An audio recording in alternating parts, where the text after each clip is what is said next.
Continuamos, aunque muchos consideran que este tiempo a mí me gusta más ver que la Biblia nos hable y dar una interpretación más bíblica acorde a lo que vemos acá en lo que la Biblia nos va hablando. Entonces, en base a eso podemos ver de que las 7 cartas representan la iglesia en general, tomando ese principio simple y básico de lo que es el número 7, recordando, como se lo mencionaba, el número 7 representa una idea completa de plenitud de la iglesia. Por lo tanto, estas 7 cartas van dirigidas a la iglesia en general. 7 cartas, 7 iglesias, pero en sentido general, la iglesia viene siendo una. Entonces el mensaje es uno para toda la iglesia de todos los tiempos, y eso es lo que podemos ver de una manera una interpretación más clara, una interpretación también general, una interpretación más bíblica. Entonces, viendo de esta forma, podemos también ver y que usted tenga un concepto de cómo se van desarrollando cada carta. Lo vamos a ir viendo cada día que tengamos este estudio bíblico. Vamos a tener viendo cada carta que Jesucristo da a las iglesias. Entonces nos vamos a ir familiarizando cómo están divididas o estructuradas cada carta. Y vamos a ir viéndolo en lo que vamos estudiando. Si usted tiene su Biblia, vamos a verlo. Las 7 divisiones que tiene cada carta que Jesucristo da a la iglesia y que el apóstol Juan está escribiendo, se divide de 7 formas. La primera es la anunciación. La anunciación lo podemos ver acá en el versículo 1, cuando dice: escribe al ángel de la iglesia de Éfeso. Escribe al ángel de la iglesia de Éfeso. Ese anuncio que hace Jesucristo a Juan, como diciendo: está listo, Juan, escribe, esta carta va hacia el ángel de la iglesia en Éfeso. Esa es la anunciación. Vamos a ir viendo cada parte después, pero quiero que veamos cómo va dividido según los versículos. En el mismo versículo habla de la presentación, que es la segunda división de la carta. La presentación. ¿Quién se presenta aquí? Se presenta el que está hablando. ¿Quién es? No dice su nombre, no dice su título.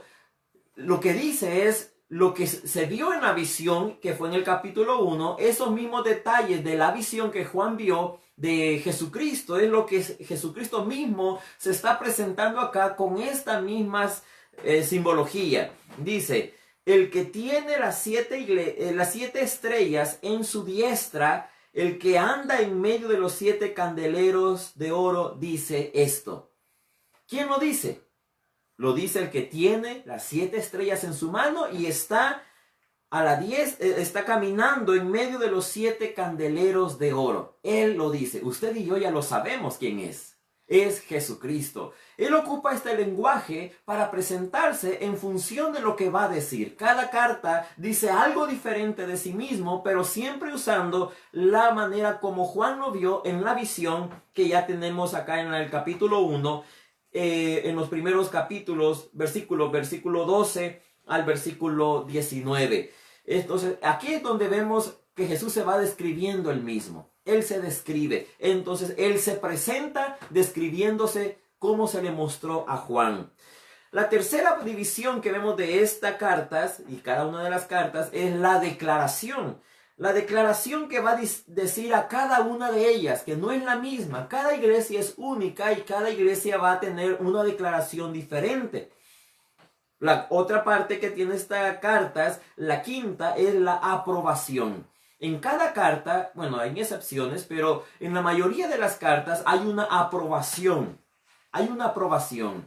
La otra división que tiene estas cartas es que hay una reprobación. Es decir, hay algo que está diciendo: estás haciendo bien, pero también hay la otra división es: no estás haciendo bien. Hay una reprobación.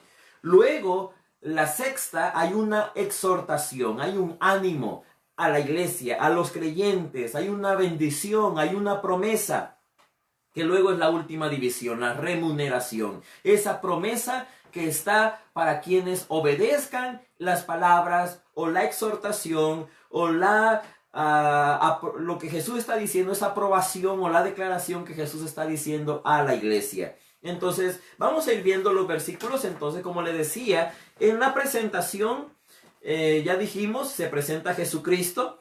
En la declaración, vemos acá, en cuanto que Jesús dice, versículo 2, Apocalipsis 2, versículo 2, dice, yo conozco tus obras y tu arduo trabajo y paciencia, y que no puedes soportar a los malos, y has aprobado a los que se dicen ser apóstoles y no lo son, y los has hallado mentirosos.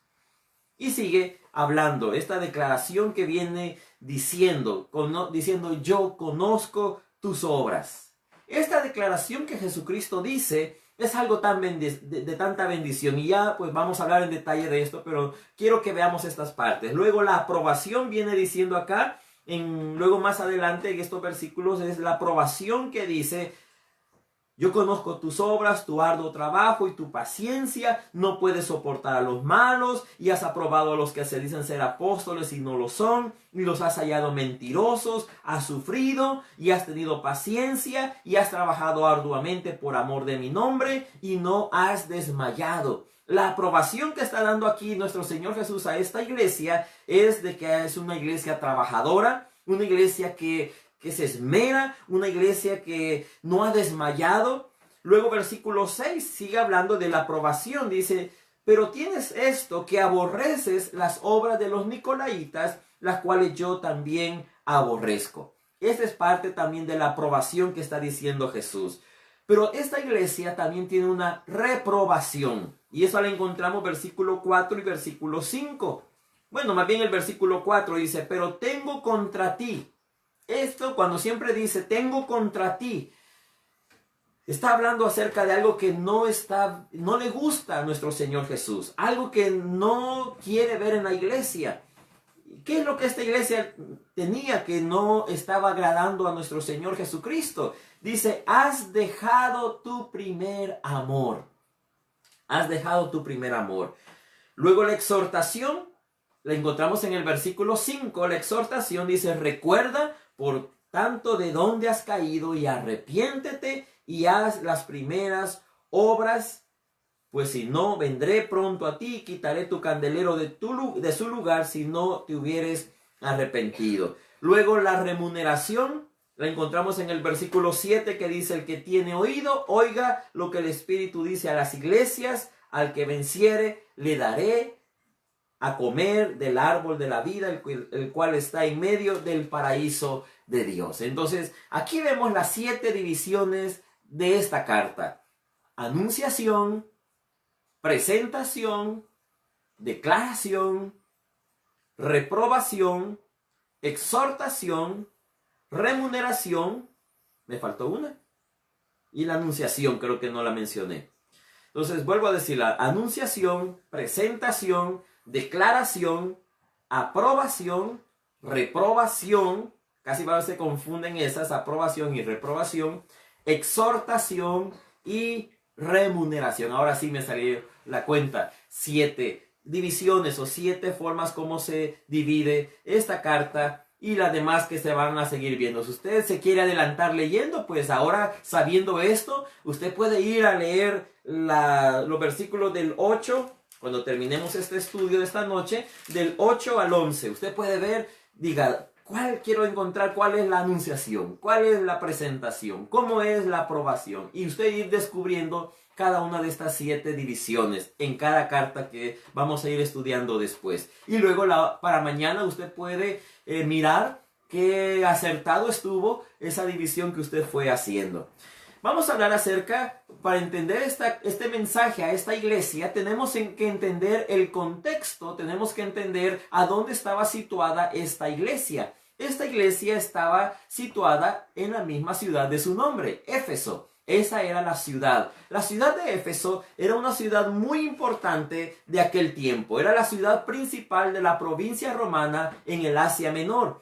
Esta ciudad era de mucha importancia porque estaba a la orilla del mar, y allí había un puerto muy importante, el gran puerto de mar, situado a la orilla de un río también, que esto brindaba que los barcos desembarcaran y pues trajeran sus mercancías, lo que estaban llevando, transportando, pero también los barcos de aquellos tiempos servían de transporte a otras ciudades más lejos. Para no ir caminando, abordaban los barcos y lo llevaban a diferentes ciudades. Entonces, esta ciudad era una ciudad portuaria, una ciudad muy importante. Por los caminos, también en esta ciudad, convergían diferentes caravanas que venían del norte, del sur y del este. Venían caravanas de comerciantes que venían a llevar todo lo que ellos hacían o comentaban. No sé si alguien está teniendo problemas con ver el video. No sé. Alguien podría decir si lo está mirando o no está mirando. Alguien estaba diciendo que no estaba mirando el video.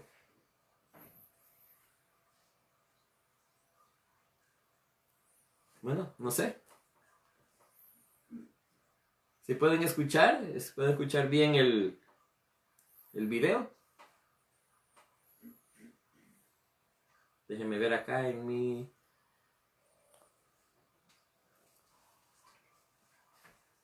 Vamos a ver.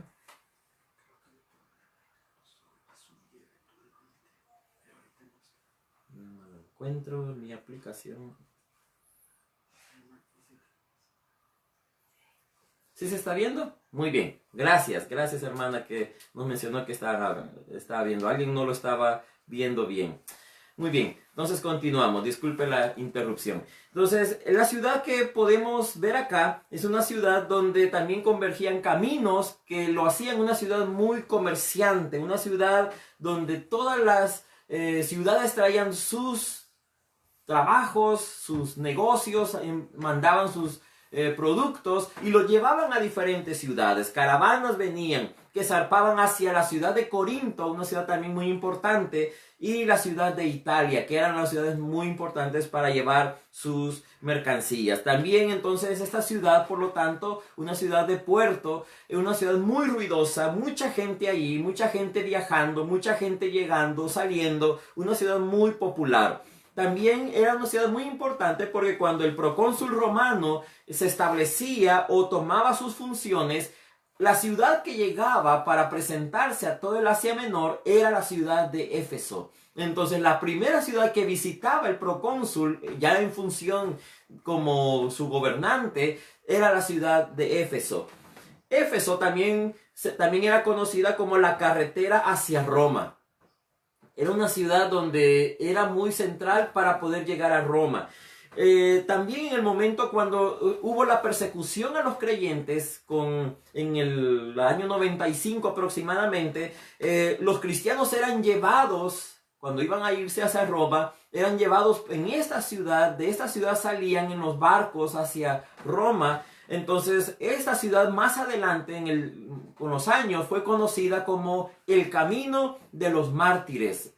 Así fue conocido esta ciudad dentro de la iglesia cristiana, porque allí es donde cuando agarraban a los cristianos, los llevaban para luego llevarlos al Imperio Romano, es decir, a Roma. Éfeso, pues también era una ciudad políticamente, si hablamos de cómo estaba fundado políticamente, una ciudad libre, una ciudad que gozaba en cierta medida cierta libertad, cierta forma de hacer su propio gobierno, aunque siempre estaba bajo la cobertura del Imperio Romano, pero aún así tenía más libertad de hacer sus decisiones, sus gobiernos, su líder que lo dirigía tenía más libertad. También en esta ciudad de Éfeso había los juegos, unos famosos juegos, no sé cuáles son en realidad, pero habían unos famosos juegos que cada año se celebraban y pues eso hacía que mucha gente viniera. Que quizás para nosotros muy conocido podría ser los Juegos Olímpicos o el Mundial y así diferentes clases de torneos que para nuestros días son muy importantes, que la gente quisiera viajar allí, estar allí y presenciar esos juegos. Entonces igual pasaba en la ciudad de Éfeso. En la ciudad de Éfeso, por ser muy portuaria, llegaban gente de muchos lugares. Entonces esto hacía de que su forma religiosa se estableciera mucha la superstición y los cultos también, es decir, las diferentes formas de adorar a otras ídolos, imágenes, y sus costumbres eran bien, pues, mucha diversidad. Estaban los griegos con todos sus dioses, romanos también con todos sus dioses, los de Asia con todos sus dioses. La diosa muy conocida en esta ciudad era la diosa Artemisa. Era muy popular en aquel tiempo, y entonces era la diosa que celebraban o adoraban en esta ciudad. Y su templo fue conocido en aquellos días como una de las 7 maravillas del mundo antiguo. Y pues, y ya viéndolo desde la Biblia, el apóstol Pablo también vio la importancia de esta ciudad de Éfeso al punto de que pasó ahí aproximadamente 3 años. 3 años en esta ciudad. Vamos a ir a Hechos 19:10 para ir viendo un poquito más qué dice la Biblia. Hechos 19:10. Hechos 19:10. Dice: así continuó por espacio de 2 años, de manera que todos los que habitaban en Asia, judíos y griegos, oyeron la palabra del Señor. Dice alrededor o por espacio de 2 años. Ese es un tiempo aproximado, no es exactamente, pero entre 2 a 3 años el apóstol Pablo estuvo en la ciudad de Éfeso, que era el centro para esta ciudad del Asia Menor. También al ver esta importancia, muchos comenzaron a convertirse, tanto judíos como no judíos comenzaron a venir a Cristo, comenzaron a congregarse. Eran tanto los cristianos que llegó a ser una iglesia muy importante en aquellos días. Entre los años 60 después de Cristo llegó Timoteo a pastorear esta iglesia, a dirigirla. Y luego afirma que la tradición cristiana que Juan el apóstol fue el que estuvo ahí hasta los últimos años de su vida. Éfeso era considerado el tercer centro del cristianismo, aparte de Jerusalén y Antioquía. Todo esto que le estoy diciendo es para que entendamos un poquito acerca de esta ciudad, acerca de Éfeso. Ahora vamos a entrar a lo que es la palabra, a la escritura, para ver qué es lo que Jesús está dando a esta iglesia. ¿Quién es el ángel de la iglesia en Éfeso? ¿Quién es el ángel de la iglesia en Éfeso? Pues hablábamos la semana pasada que el ángel podría tomarse en la interpretación de que son los pastores, la persona encargada o el que está al frente de una congregación. Entonces, podríamos decir en nuestras palabras de ahora que es el pastor de esta iglesia a la que el apóstol Juan está escribiendo. Y pues él escribe recibiendo la instrucción de Jesucristo, pero Jesucristo da el mensaje al pastor de esta iglesia, pero en general va a la iglesia este mensaje. El que tiene las 7 estrellas en su mano, ¿recuerda qué representan las 7 estrellas en la mano de Jesucristo? Las 7 estrellas representa, de acuerdo al versículo 20, dice que son los 7 mensajeros o los 7 ángeles de las iglesias. Son los que tienen en su mano, versículo 20 del capítulo 1. Ellos son los que Jesús tiene en su mano. ¿Y quiénes son los candeleros de oro? Pues las 7 iglesias. Las 7 iglesias. Entonces, ¿dónde están los que dirigen la iglesia? Están en la mano del Señor Jesús. Y también las iglesias representan la iglesia en general. Está Cristo dirigiendo y supervisando. Entonces, Él tiene el control. Me interesa, me llama la atención esto. A veces pensamos, o las personas tienen el concepto, y a veces, en cierta forma, por lo que se ha visto, piensan que los pastores llegamos a tener una autoridad totalitaria dentro de la iglesia. Y tristemente hay lugares donde así pasa. Pero si lo vemos bíblicamente, el que tiene la autoridad sobre la iglesia no es ningún hombre. Es nuestro Señor Jesús. Porque Él nos tiene en su mano. Él nos ha puesto en su mano a cada persona que está dirigiendo cada iglesia. Él nos ha puesto en su mano. ¿Para qué? para apoyarnos, para dirigirnos, para darnos sabiduría, para poder capacitarnos y para poder darnos también esa autoridad para poder hacerlo. Pero no es que esa autoridad viene de nosotros, sino que la autoridad que tiene cada ministro, cada pastor, cada persona que siente el llamado de predicar la palabra, el mensaje, y que Dios lo pone frente a una congregación, esa autoridad viene por parte de nuestro Dios. Así como Él nos ha puesto en su mano, Él nos puede quitar. Eso también hay que entenderlo. Él pone a esas estrellas en su mano, pero así como las ha puesto, Él las puede quitar. Y aquí lo estamos viendo. También dice, el que anda en medio de los 7 candeleros de oro. ¿Quién puso esos candeleros de oro ahí? Nuestro Señor Jesucristo. ¿Qué representan los candeleros de oro? Las iglesias. Cada congregación en el mundo, Jesucristo la ha puesto, la ha hecho brillar, la ha puesto frente a su presencia para que alumbre, lleve la luz de Cristo. Pero así de igual forma como Él ha levantado una iglesia, Él ha permitido que una congregación surja, también a Él la puede quitar. Él tiene la autoridad, Él tiene la potestad de hacerlo. Entonces, hermano, aquí hay que entender que la iglesia en general está siempre guiada, gobernada, dirigida por nuestro Señor Jesucristo. Los pastores nada más somos mensajeros. Simplemente somos como un ángel llamado para predicar el evangelio. No es mi iglesia.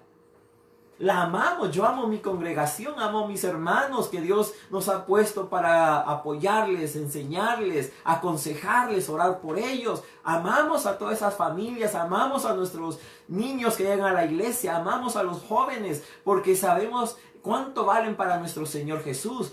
Pero esas vidas no nos pertenecen. Le pertenecen a nuestro Señor, son de Él, Él las cuida, Él ha comprado cada persona con su sangre. Entonces, nada más nuestra tarea es cuidar esas vidas, cuidar esas familias, esos creyentes, para que crezcan y alcancen a conocer a Cristo. La congregación, amamos, yo sé que cada hermano y hermana del mundo ama la congregación a la cual pertenece. Y decimos, oh, mi iglesia. Hermanos, claro, es nuestra iglesia porque ahí pertenecemos y somos la iglesia. Pero en realidad esa no es mi iglesia, como a veces sucede donde los hermanos, la congregación trata de imponer orden, leyes, estatutos y dirigir a su manera la iglesia. Dios nos da sabiduría, pero Dios nos da también el poder hacerlo con celo para poder dirigir bien la iglesia. Pero al final tenemos que entender que esa iglesia no es mía, sino es de Dios. A Él le pertenece. Entonces vemos acá, Él se presenta, Jesucristo se presenta de esta manera describiéndose, el que tiene las 7 estrellas en su mano y el que tiene también los candeleros de oro y Él anda en medio de ellos. Luego la palabra que Jesús le dice es, yo conozco tus obras. Hermano, qué precioso saber que nuestro Señor conoce nuestras obras. A veces, como pastor, yo he escuchado que personas vienen a nosotros y nos dicen, pastor, pero es que usted no se ha dado cuenta de lo que yo he hecho por la iglesia. Y otros nos han dicho, pastor, me tengo que ir porque nadie me dijo gracias en esta congregación, en todo lo que yo he hecho, he servido. A veces están esperando el aplauso, el ánimo, como una palmadita en el hombro y decir, buen hecho hermano, siga adelante. Y estamos viendo cómo usted trabaja fielmente y que se anuncie. A veces eso es motivante, es motivador, pero debemos entender que la Biblia nos dice que hay uno que conoce todas nuestras obras. Y no lo está diciendo en el punto de vista de crítica o para juzgarnos por lo malo que hacemos, sino en la palabra que está diciendo aquí nuestro Señor es que está diciendo, yo conozco todas tus obras, todo lo que quieres hacer, todo lo que estás haciendo en beneficio, en propósito para poder servirme, para poder hacer lo que a mí me agrada, lo que tú quieres hacer para mí. Estas obras, está hablando de todo esto. Él conoce nuestras obras. Él es consuelo para nosotros saber que Él nos conoce. Él conoce correctamente y no se le escapa ningún detalle de cómo usted y yo estamos trabajando para el Señor.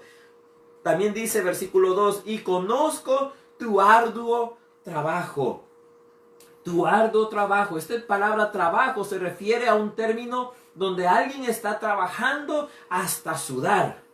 Eso significa en el griego esta palabra. En el griego esta palabra trabajo es kopos. Si alguien es estudiante en griego o le gusta o tiene libros como buscar, usted busca esta palabra, va a encontrar de que va refiriéndose a cuando se hace un trabajo que nos hace sudar, un trabajo que es duro, un trabajo que nos trae a nuestro cuerpo, que nos deja exhaustos, una clase de trabajo que demanda de nosotros toda nuestra energía y toda nuestra concentración mental. A ese nivel está diciendo nuestro Señor Jesús que conoce nuestro trabajo. Él conoce cuando con todo nuestro corazón y con toda nuestra mente y con todas nuestras fuerzas trabajamos para nuestro Señor Jesucristo. También dice, conozco tu paciencia.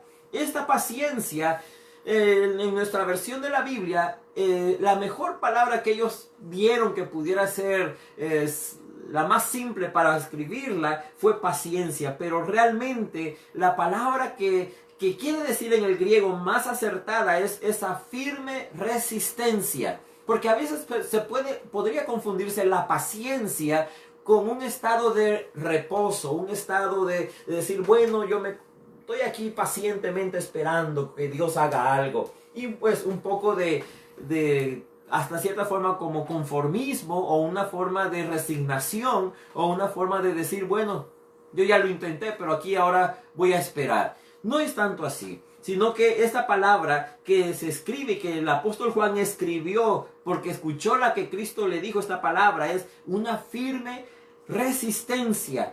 Esta iglesia se mantenía resistiendo constantemente a cualquier situación que quisiera apartarlos, desanimarlos, alejarlos del evangelio, de la palabra que habían recibido. Luego dice, también yo conozco que no puedes soportar a los malos y has probado a los que se dicen ser apóstoles y no lo son y los has hallado mentirosos.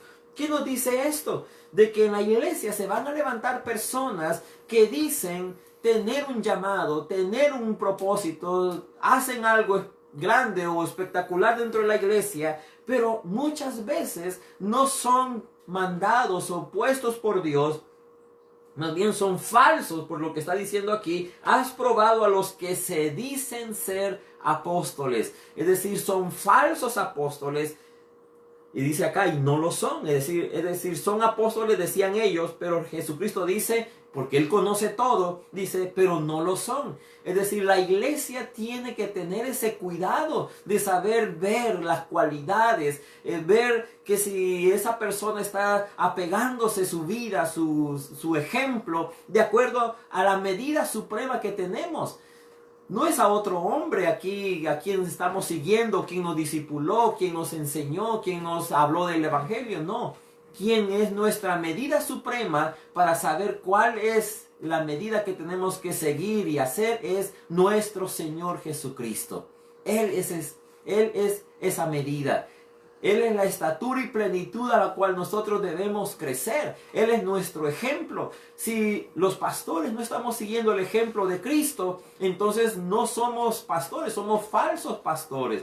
Si un apóstol no está siguiendo el modelo de Cristo, el ejemplo de Cristo, su estilo de vida de Cristo, no está siguiendo el amor de Cristo, entonces es un falso apóstol. Y cualquier persona que se levante en la iglesia para guiar, que no vaya conforme al propósito de Dios y conforme a la característica que Dios quiere que tengamos, entonces somos falsos. Y dice aquí, y los has hallado mentirosos. Esta iglesia era muy capaz de encontrar a alguien que estaba pretendiendo decir algo o hacer algo. Era fácil de poder reconocer esas señales de cuando alguien estaba mintiendo, cuando alguien quería ser un impostor dentro de la iglesia. Otra de las cosas que Jesucristo les dice a esta iglesia, que los está elogiando, es: tú has sufrido y has tenido paciencia. Vuelve a decir eso: tu firmeza, haz firme resistencia y has trabajado arduamente por amor de mi nombre y no has desmayado. Era una iglesia muy trabajadora. Era una iglesia que hacía que estos eran unos trabajadores incansables por el evangelio. Una iglesia que podía reconocer los falsos maestros, los apóstoles, los que llegaban diciendo: yo vengo en el nombre de Pablo, de Pedro, de Juan, de Jacobo, y comenzar a mencionar a los apóstoles. Pero realmente ellos reconocían que no eran enviados y lo sabían reconocer. Pero tristemente esta iglesia tenía algo en contra. Algo en contra. Alguien podría pensar: pero eso no es casi nada. Porque dice: tengo contra ti que has dejado tu primer amor.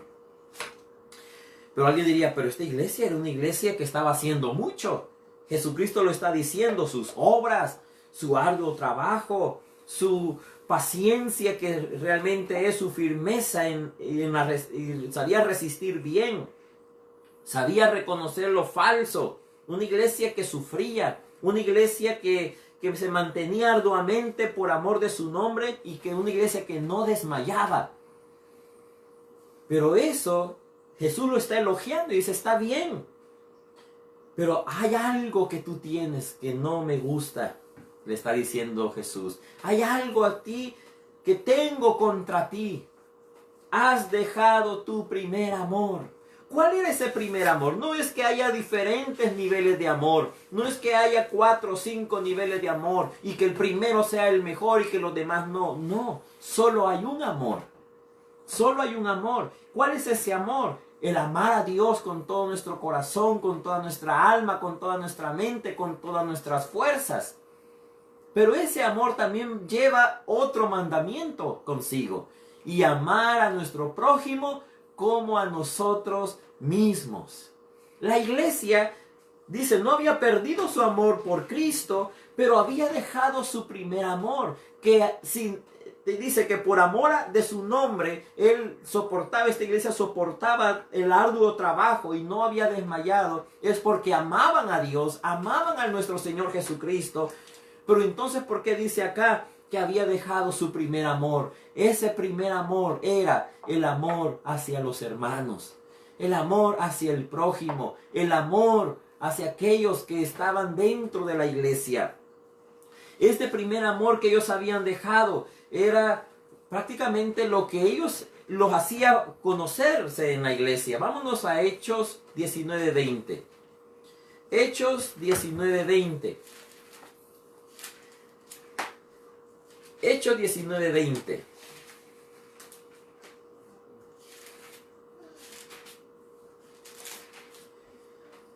Dice, y se refiere a la iglesia de Éfeso este versículo, porque Pablo dice que está en Éfeso. Versículo 20 dice: así crecía y prevalecía poderosamente la palabra del Señor. Así crecía y prevalecía poderosamente la palabra del Señor. Esta iglesia comenzó de una manera fuerte. Una iglesia comenzó a hacer lo que a Dios le agradaba. Esta iglesia comenzó a hacer lo que Dios quería. En el 20:37. 20:37. Esta iglesia lloró, dice: hubo gran llanto de todos, y echándose al cuello de Pablo le besaban, y doliéndose en una manera por la palabra que dijo, de que no verían más su rostro, y le acompañaron al barco. Ahora vamos a la carta que escribe Pablo a la iglesia de Éfeso. Vámonos a Efesios.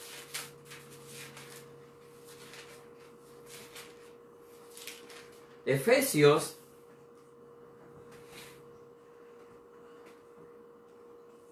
capítulo 1.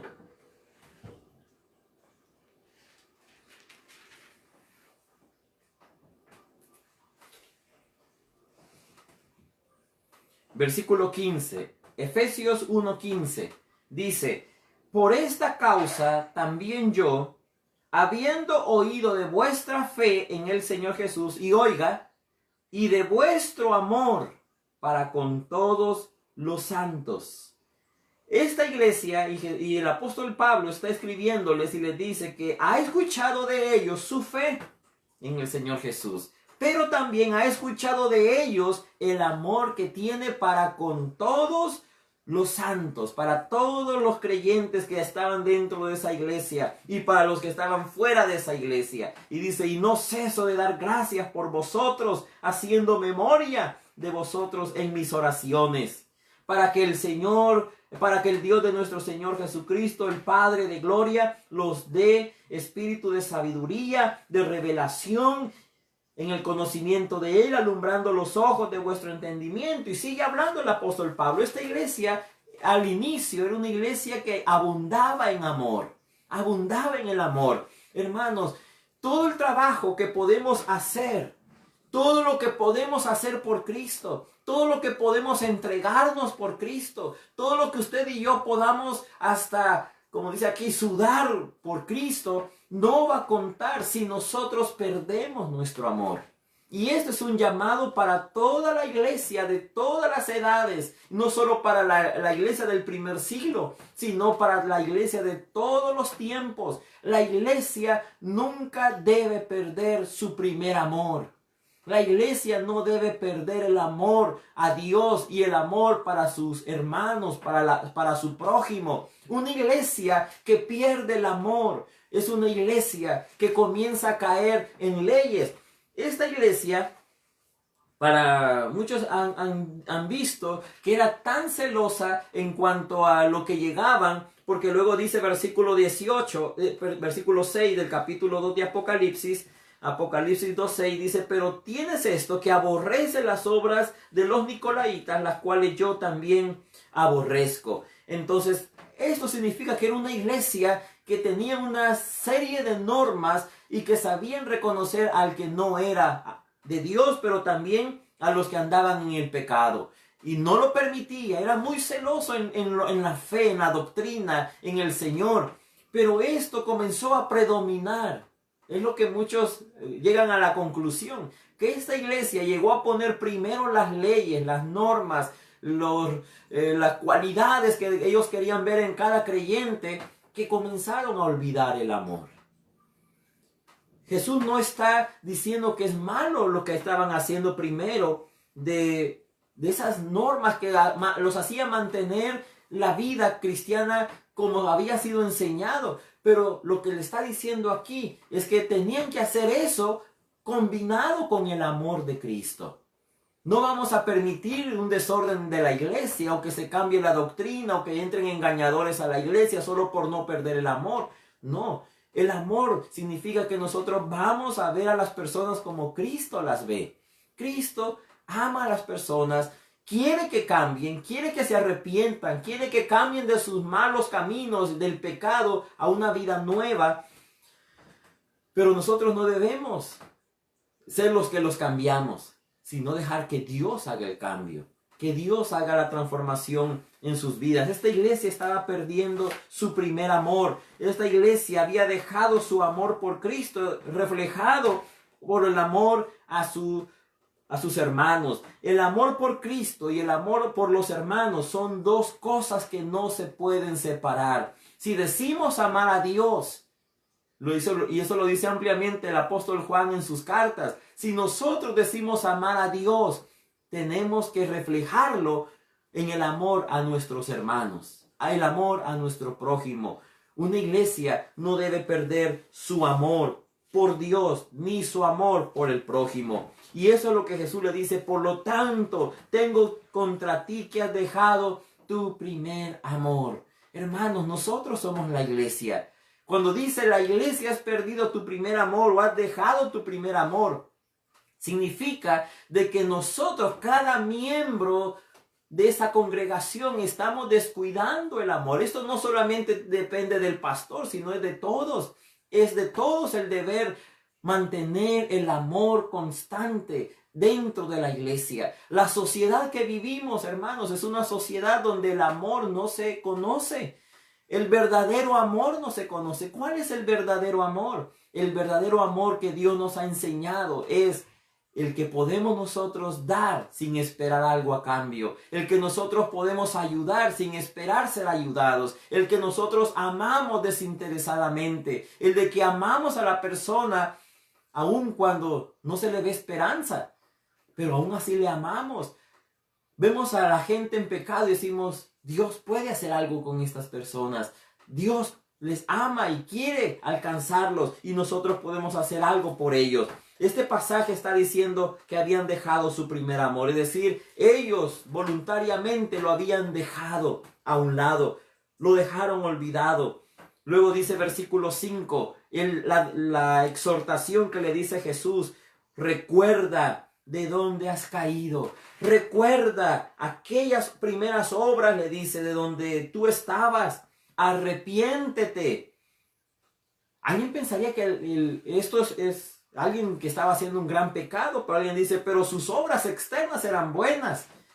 Pero en su corazón habían dejado algo importante que Dios, que Cristo valora, es nuestro amor. Cristo, para Él es importante que no perdamos nuestro amor por Él y amor por nuestro prójimo. Y dice, recuerda de dónde has caído y arrepiéntete. Cuando vamos perdiendo ese amor, hay que pedir perdón, mis hermanos, porque eso es pecado. Estamos pecando si estamos olvidando el primer amor. Ya no amamos a las personas como antes. Ya solo nos enfocamos en leyes, en normas, en cualidades. Como pastor, he visto situaciones donde hay personas tan duros con otros, no le tienen paciencia al nuevo en la iglesia, no le tienen paciencia al recién llegado a la iglesia, al que busca con hambre y sed de la palabra, lo juzgan con dureza. ¡Qué triste! Cuando las iglesias deberíamos estar abiertos para recibir al que llega. Claro, Dios lo va a cambiar. Claro, no vamos a permitir ningún pecado dentro de la iglesia. Pero tenemos nosotros que ver a las personas que tienen ese deseo de venir, de buscar a Dios. No lo vamos a rechazar.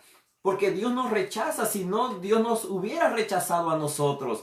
Dios nos hubiera alejado antes que nos hubiéramos acercado a Él. Pero nuestro Señor nos dice, venid a mí todos los que están trabajados y cargados, que yo los haré descansar. Él nos invita. Dios en el Antiguo Testamento dice a su pueblo Israel que vengan a Él. Venid a mí, arrepiéntete. Aunque los ha llamado infieles, los ha llamado adúlteros, los ha llamado un pueblo duro de corazón, pero aún así les da una esperanza. Vengan a mí, arrepiéntanse. Es porque Él nos ama y nos muestra constantemente su amor. ¿Cómo nos ha amado Dios? Dice en que siendo aún nosotros pecadores, Cristo murió por nosotros. Tenemos nosotros que ver a las personas que están en pecado, no como señalándolos. Miren ese pecador, miren esa persona, qué abominable lo que está haciendo. Miren esa persona, se vaya al infierno. Miren esa persona y ojalá venga hoy Cristo para que estos se queden aquí en la tierra y mueran en el infierno o queden para siempre en el infierno. Esas no son palabras de amor. Dios no quiere que nadie muera. A Dios le duele cuando alguien muere sin Cristo. Cristo no ha venido al mundo aún porque Él está esperando que alguien más y que se complete el número de los que tienen que ser salvos. Es porque Él ha dejado, aún viendo el pecado, cómo se está haciendo y la maldad del ser humano, pero aún así Él tiene paciencia porque Él quiere que más personas se salven. Eso es amor. La iglesia está puesta en cada ciudad, en cada lugar, para mostrar el amor de Cristo. ¿Está usted mostrando el amor de Cristo en su casa? ¿Está mostrando usted el amor de Cristo en su familia, en su vecindario, en su trabajo, en su ciudad? ¿Está mostrando el amor de Cristo en su país? ¿Está mostrando el amor de Cristo donde usted va? ¿Lo estamos haciendo? Qué bueno si lo está haciendo. Y si no lo estamos haciendo, nos da como desesperación ver a la gente en pecado y no la podemos soportar. Y que quizás estamos perdiendo nuestro primer amor. Tenemos nosotros que amarlo. Tenemos nosotros que ver lo que Cristo quiere. Porque dices, arrepiéntete y haz las primeras obras, dice Jesús. Pues si no lo haces, porque si no lo haces, dice, vendré pronto a ti. Le dice a esta iglesia y le dice al ángel de la iglesia y le dice al conjunto de iglesia, porque vendré pronto a ti y quitaré tu candelero de su lugar. Y quitaré tu candelero de su lugar si no te hubieres arrepentido. Dios puede, así como ha permitido que una iglesia, una congregación se levante, Él tiene la autoridad y la potestad de hacer que una iglesia ya no esté ahí más, que una iglesia ya no brille más. Y le dice muy claro, si no lo haces, yo vendré pronto y voy a quitar tu candelero de su lugar. Y le vuelve a decir, si no te hubieres arrepentido. Hermanos, es tiempo que la iglesia vea, analice cómo está su amor. Es tiempo de ver cómo está nuestro amor. Dice que en los últimos días el amor de muchos se va a enfriar. En los últimos días el amor de muchos creyentes ya no será el mismo, se va a enfriar. Ya no viviremos en el amor que Cristo nos ha enseñado. Ya no viviremos en el amor que Cristo nos mostró y que está en su palabra. Se habrá olvidado ese amor. Por lo tanto, es tiempo para que la iglesia reflexione. Es un llamado. Este mensaje es para la iglesia de hoy y es para usted y es para mí. ¿Cómo está nuestro amor? ¿Cómo está nuestro amor? ¿Está usted lleno del amor de Dios? ¿En su corazón desborda el amor de Dios? ¿Ama usted tanto a la gente de la iglesia? ¿Ama también a la gente que está sin Cristo? Porque Cristo los ama. Cristo nos ama igual. Por eso nos ha dado su salvación, ha dado su esperanza. Versículo 7, ya para ir terminando. El que tiene oído, dice, oiga lo que el Espíritu dice a las iglesias. Al que venciere. Aquí está la recompensa al final de todo lo que nosotros como iglesia vamos a recibir si mantenemos lo que Cristo quiere que hagamos. Dice, al que venciere, le daré a comer del árbol de la vida, el cual está en medio del paraíso de Dios. El que tenga oído, oiga lo que el Espíritu dice a las iglesias. ¿Y qué es? Al vencedor, al conquistador, al que tenga la victoria. Y este es uno de los temas principales de todo el libro de Apocalipsis, la victoria de la iglesia sobre todo mal. Estos creyentes estaban sufriendo por Cristo, pero dice, el que venciere, al vencedor, al que tenga la victoria sobre todo el mal que ha vivido, pero aún así termine como vencedor, al conquistador, entonces se le dará una recompensa. ¿Cuál es la recompensa? Comer del árbol de la vida. Adán fracasó cuando fue probado y perdió el derecho de comer del árbol de la vida. Recuerda que en Génesis dice que se mencionan dos árboles, uno del bien y del mal y otro el árbol de la vida. Adán y Eva se le prohibió, no comas del árbol del bien y del mal. Del otro árbol no se le prohibió, pero se le dice de no comas. Te prohíbo, le dice Dios, comer del árbol del bien y del mal para que no mueras. ¿Y qué hizo Adán y Eva? Comieron de ese árbol. Y por haber comido de este árbol, se perdieron la oportunidad de comer del árbol de la vida. Porque por eso Dios mandó un ángel para que rodeara el jardín del Edén con una espada de fuego y ellos huyeron de ese jardín. Dios los sacó para que no comieran del árbol de la vida. Adán falló en comer ese árbol, pero ahora se nos promete a todos los que somos fieles y vivimos aún en tentación y bajo la tentación. Pero Dios nos promete que si somos vencedores y fieles, aunque seamos tentados, nosotros vamos a poder disfrutar de lo que representa la vida del mundo venidero que Dios tiene preparado para todos nosotros, para toda la humanidad que ha sido creyente, que ha sido salvada por la sangre de nuestro Señor Jesucristo. Hermanos, qué precioso saber esta recompensa, de saber que un día usted y yo, si permanecemos fieles, vencedores, hasta el final, no a mediados, sino hasta el final, al que venciere le daré de comer, dice el Señor, del árbol de la vida. Yo lo quiero comer. Yo anhelo probar esto, de la vida que Dios tiene para cada uno de nosotros. ¿Y a dónde? En el paraíso. Es el lugar donde Dios nos va a tener en su presencia, un lugar donde está Dios, y ahí vamos a disfrutar por siempre con nuestro Señor. Entonces, mis hermanos, podemos hacer cosas grandes para Dios, pero eso va a ser inútil si no hay amor. Ahí el apóstol Pablo lo dice en 1 Corintios 13. Y con eso, con este capítulo vamos a terminar. 1 Corintios 13. Si yo hablase lenguas humanas y angélicas y no tengo amor, vengo a ser como metal que resuena o címbalo que retiñe. Y si tuviese profecía y entendiese todos los misterios y toda ciencia, y si tuviese toda la fe de tal manera que trasladase los montes y no tengo amor, nada soy.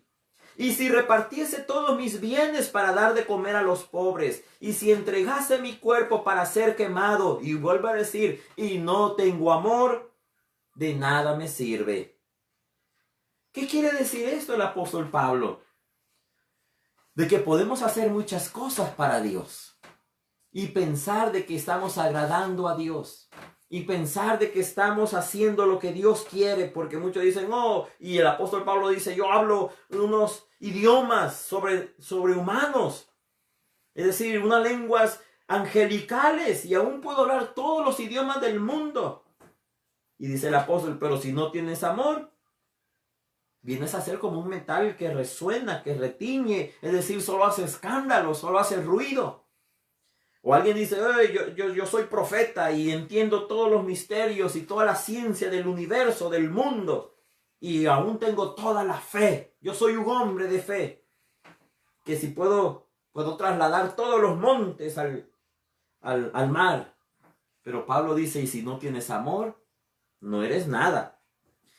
Aún dice alguien, yo puedo repartir todos mis bienes, yo le doy de comer a los pobres, yo entrego aún mi cuerpo, puedo dar que sufrir por otro. Pero dice, y si no tienes amor, de nada sirve. Hermanos, el amor es importante dentro de la iglesia. El amor es importante, y no el amor que estamos acostumbrados a ver en este mundo. Un amor interesado, un amor que si tú me das, yo te doy. Si tú me ayudas, yo te ayudo. Hoy por mí y mañana, hoy por ti y mañana por mí, dice un dicho. Es decir, esa es una mentalidad encubierto de un egoísmo. Porque no tenemos que ayudar pensando que hoy lo voy a hacer por ti y mañana va a ser por mí. No, yo lo tengo que hacer aunque nunca sea para mí. Tengo que amar a otro aunque ese amor no me sea retribuido. Tengo que amar a mi prójimo, tengo que amar a mis hermanos, tengo que amar a mi familia, tengo que amar a esa persona que aún yo siento que es la persona que más me daña. Pero tengo que amarlo como Dios le ama, aunque un día yo no vea un cambio en su vida. A eso es lo que Dios nos llama. Y Jesús nos habló de que el verdadero amor no hace daño a nadie. Hermanos, la iglesia necesita mostrar más que sus obras, más que sus hechos, o más nuestro trabajo arduo, más que nuestro celo por la sana doctrina. La iglesia tiene que ser conocido por nuestro amor. Esto es importante. Nuestras obras, buenas obras, nuestro arduo trabajo, porque Jesús lo está elogiando. Pero lo más importante para Dios es el amor. ¿Cómo está su amor? ¿Qué tan abundante está su corazón del amor de Dios? Y sabe, el amor de Dios es un regalo que Dios nos da a través del Espíritu Santo, porque está encabezando la lista del fruto del Espíritu Santo. El fruto del Espíritu es amor. Con el amor, hermanos, nosotros podemos vivir como Cristo vivió. Necesitamos ser llenos de amor. Nuestra vida tiene que ser llena de amor. La iglesia tiene que estar llena de amor, pero el Espíritu Santo es quien da ese amor verdadero. Mi hermano y hermana, esta iglesia, Jesucristo le está diciendo: arrepiéntete antes que yo venga pronto y quite tu candelero de su lugar. Dios nos dice hoy a la iglesia: arrepiéntete si has perdido tu amor. Arrepiéntete si ya no amas como antes. Arrepiéntete, porque puedo venir y te puedo quitar, así como yo un día te puse. Hermanos, Jesucristo nos está haciendo un llamado a no perder nuestro amor. En estos días que estamos viviendo de crisis a nivel mundial, es el tiempo que la iglesia resurja con el amor. Levantémonos con nuestras armas y nuestras armas espirituales. Tenemos, claro, pero la arma más visible que podría llegar y derrumbar todo argumento que puede tener la gente contra los creyentes es el amor. Mucha gente del tiempo bíblico quería ser cristiano porque miraban el amor que había entre ellos. Hermanos, ese es el llamado que Cristo hace a la iglesia hoy en día. El amor. Vamos a orar y permitamos que el amor de Dios llene nuestros corazones. Si usted siente que le hace falta amor o ha perdido el amor, pida que el Señor le ayude. Primero, pidamos perdón si usted perdió el amor. Pida perdón a Dios, arrepiéntase y venga al Señor. Si usted siente que necesita más amor, deje que el Espíritu Santo llene su vida y Él le puede dar esa plenitud para poder vivir en el amor. Y vivamos cada día en esa cualidad, en esa vida que nos distingue como hijos de Dios, que es el amor. Oremos. Señor, te damos gracias en esta tarde, en esta noche, por tu palabra. En este pasaje hemos encontrado uno de los llamados que tú haces a la iglesia.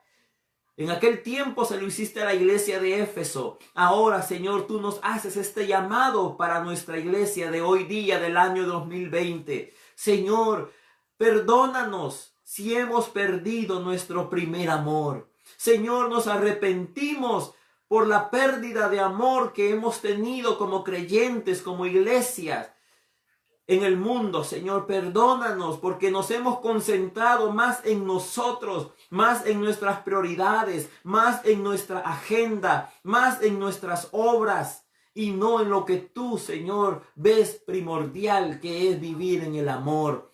Ayúdanos, Señor, ayúdanos, porque en aquel día muchos dirán en tu nombre: Señor, Señor, pero tú dirás: no los conocí, apartados de mí, hacedores de maldad. Ayúdanos, Señor. Ayúdanos, Señor. Te necesitamos, Padre. Sin el amor no somos nada. Sin amor no somos nada, Señor. Es tiempo ahora que nosotros como iglesia nos levantemos llenos de amor. Pedimos perdón por esa falta de amor en nuestras vidas, Señor.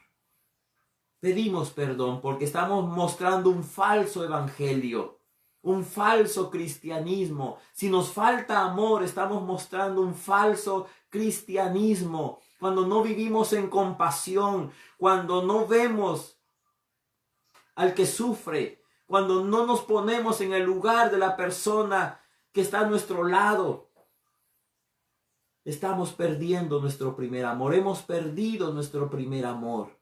Perdónanos, Señor. Perdónanos, Padre. Espíritu Santo, ven a nuestra vida y llénanos con tu amor. Llena nuestro corazón, llena todo nuestro ser con tu presencia, mi Dios, y que tu amor rebose, abunde, se desborde de nuestra vida. Ayúdanos, Señor, a tener ese amor completo en nuestro corazón. Ayúdanos, Padre, te necesitamos. Saca de nosotros todo orgullo, saca de nosotros toda clase de prioridad, que solo yo sea el número uno, mi arrogancia. Perdónanos, Señor, pero pon en nosotros tu amor, que tú seas el Señor y el dueño de nuestra vida, y llénanos con tu Espíritu Santo, que podamos vivir en el amor que tú quieres que hagamos. Gracias te damos, Señor, por tu palabra. Y yo sé que tú has hablado a nuestras vidas, a nuestro corazón, y has tocado nuestro corazón realmente, Señor, para poder hacer un cambio en nuestra vida y un llamado antes de que nuestro candelabro sea removido. Antes que sea tarde, tú nos das una advertencia y nos dices: arrepiéntete y vuelve a las primeras obras, a las obras del amor. Ayúdanos, Señor. Gracias te damos, Padre, y en tu nombre hemos orado esta noche, y te pongo en tus manos todos mis hermanos y todas aquellas personas que verán este video. Llénalos, Señor, de tu Espíritu Santo, llénalos de gracia y de paz, de parte de nuestro Dios, Padre, Hijo y Espíritu Santo. Llénalos de tu gracia y de tu paz, y que puedan cada día mirar tu bondad, tu fidelidad, tus promesas y tu presencia en sus vidas, Señor. Si a alguien les falta algo, Señor, provéelo según su fe y provéelo según su necesidad, Señor. Ayúdalos. Si alguien está en necesidad de sanidad, Señor, sánalos. Extiende tu mano de sanidad, y con fe nosotros creemos que puede ser sano en el nombre de Jesucristo. Si alguien tiene miedo, alguien está angustiado, alguien se siente deprimido, Señor Jesús, ayúdalo, levanta esos ánimos, fortalécelo, demuéstrale, Señor, que ya contigo somos más que vencedores. Levántalo, Señor, en el nombre de nuestro Señor Jesús. Si alguien tiene sus niños enfermos o tiene alguna preocupación, Señor, ayúdalos. Bendice esos hogares, esos matrimonios, esas familias, mi Dios. Ayúdalo grandemente. Te los dejamos en tus manos y creemos que tú estás con ellos. Y tú dices: yo conozco tus obras. Él los conoce bien a cada uno por nombre. Y Él está con usted, mis hermanos. En el nombre de nuestro Señor Jesús lo creemos y declaramos bendición sobre su vida en abundancia. En Jesucristo, tu Hijo amado, hemos orado, Señor. Amén. Mis hermanos, gracias por acompañarnos, y nos alegramos que usted siempre esté viendo cada estudio bíblico o cada presentación que hacemos como iglesia, y nos alegramos, nos llenamos de gozo creyendo que su vida está siendo bendecida. Mañana, miércoles, continuamos con la continuación del capítulo 2 a la iglesia de Esmirna. Vamos a continuar este estudio de Apocalipsis. Yo creo y estoy seguro que está siendo de bendición a su vida. Que el Señor les bendiga y la paz del Señor sea sobre cada uno de ustedes.